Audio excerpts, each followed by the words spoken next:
Hello, dear friends. Have you ever worried about a loved one, perhaps an older parent or friend, taking a tumble? Or maybe you yourself have noticed that your footing isn't quite as sure as it used to be, especially after turning 60. It's a common concern, and today we're going to talk about something incredibly important for our well-being as we age: our sense of balance. You see, after the age of 60, many people start to experience a gradual decline in their balance. This isn't just a minor inconvenience. It can be a serious issue. Think about it. Good balance is like a hidden health code. It allows us to walk confidently, to engage in activities we love, and to maintain our independence. When our balance falters, the risk of falls increases significantly, and falls, as we know, can lead to injuries, a loss of confidence, and a decrease in overall quality of life. So, understanding why this happens and what we can do about it is absolutely crucial for enjoying a healthy and active later life. Let's start by trying to unveil the mystery behind this decline in balance. What's really going on in our bodies? First, there are the natural physiological changes that come with aging. Our muscles, for instance, might gradually lose some of their strength and mass. This is a natural process, sometimes called sarcopenia. When the muscles in our legs and core aren't as strong, it's harder to maintain stability and react quickly to a stumble.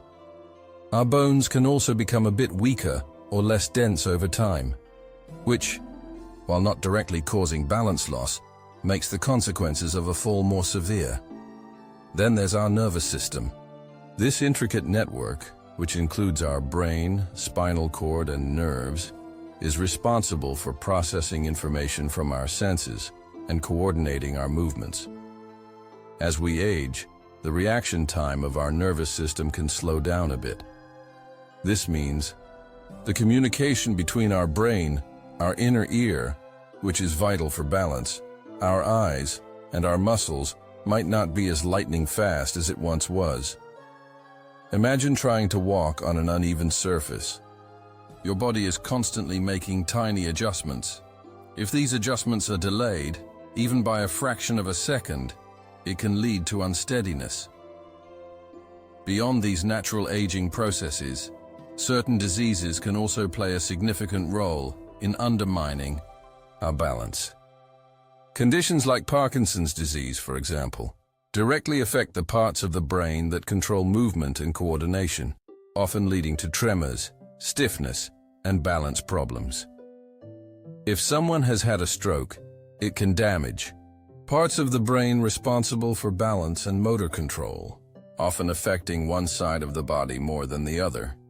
Even something like vestibular neuritis, which is an inflammation of the vestibular nerve in the inner ear, can cause sudden and severe dizziness and loss of balance. The inner ear is like our body's personal gyroscope. These are just a few examples, and it highlights why any new or worsening balance issues should be discussed with a doctor, and we can't forget about medications. This is a really important one. Many older adults take multiple medications for various health conditions, and some of these can have side effects that impact balance. For instance, certain sedatives or sleeping pills can cause drowsiness and reduce alertness, making you less steady on your feet. Some types of blood pressure medications, while vital for heart health, can sometimes lead to dizziness, especially when you stand up too quickly from a sitting or lying position. This is known as orthostatic hypotension. Other medications, like certain antidepressants or strong pain relievers, can also have similar effects. It's never about stopping your prescribed medications on your own, of course. That could be dangerous. But it is about being aware and having an open conversation with your doctor or pharmacist if you suspect a medication might be affecting your balance. Sometimes, an adjustment or a different medication can help. So now that we have a better idea of the potential culprits, How can we accurately tell if our balance is starting to flash a red light? Often the clues are subtle and appear in our everyday behaviors. Pay attention to how you walk. Do you find yourself shuffling your feet more than lifting them? Are you looking down at the ground more often to feel secure? Do you feel the need to hold onto furniture or walls as you move around your home? Think about how you get up from a chair. Do you need to use your hands to push yourself up? Does it feel like a significant effort? Or perhaps you've noticed a hesitation when you need to turn quickly, or when you're walking on an uneven path or a dimly lit street.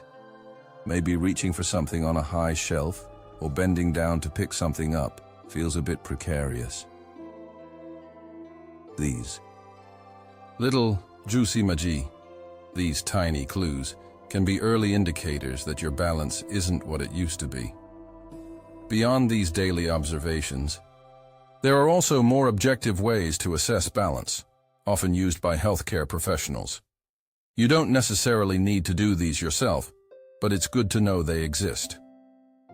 One common tool is the Berg Balance Scale, or BBS.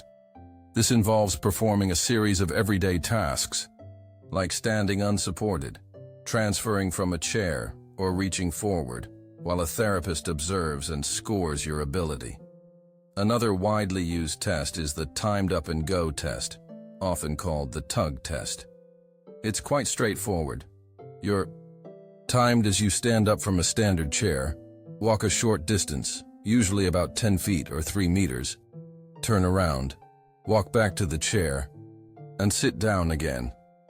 A faster time generally indicates better balance and mobility. These tests can provide a valuable baseline and help track any changes over time. Okay, so we understand some of the causes and how to spot the signs. The most important part is what we can do about it. The good news is we can absolutely declare war on declining balance and take proactive steps. First and foremost, medical intervention can be key. If you have any concerns about your balance, or if you've had a fall, please make an appointment to see your doctor. They can conduct a thorough examination to help identify any underlying medical conditions that might be contributing to the problem. As we discussed, conditions like inner ear problems, neurological issues, or even vitamin deficiencies can affect balance. Your doctor can also review all the medications you're taking, both prescription and over-the-counter. Sometimes, a simple adjustment in dosage, a change in the timing of a medication or switching to an alternative can significantly reduce side effects like dizziness or unsteadiness. This partnership with your healthcare provider is your first line of defense. Next, let's talk about the truly amazing power of exercise. Regular physical activity, especially exercises that specifically target balance, strength, and flexibility, can make a profound difference. One of the most highly recommended forms of exercise for improving balance is Tai Chi. Those slow, graceful, and flowing movements in Tai Chi help improve posture, strengthen lower body muscles, enhance body awareness, and improve coordination. Many studies have shown its benefits for fall prevention. Yoga is another excellent choice. It incorporates poses that challenge your balance, improve flexibility, and build core strength, all of which are vital for stability. Even simple targeted exercises can be very effective. For example, single leg stands. Try standing on one leg for a few seconds, holding onto a sturdy chair or countertop for support if you need to. Gradually try to increase the time you can hold the position. Heel-to-toe walking, as if you're walking on a tightrope, can also challenge and improve your balance. Again, have support nearby if needed. The key is to start gently, listen to your body, and be consistent. Even 10-15 minutes a day can help. Finally, let's consider some thoughtful lifestyle adjustments we can make. These are the Tai Shin Hei Hu, or caring touches that can protect us. Take a look around your home environment. Are there potential hazards? Removing clutter and ensuring clear pathways is essential. Loose rugs or mats are common trip hazards. Either secure them with double-sided tape or consider removing them. Ensure you have good lighting throughout your home, especially in hallways, on staircases, and in the bathroom. Night lights can be very helpful.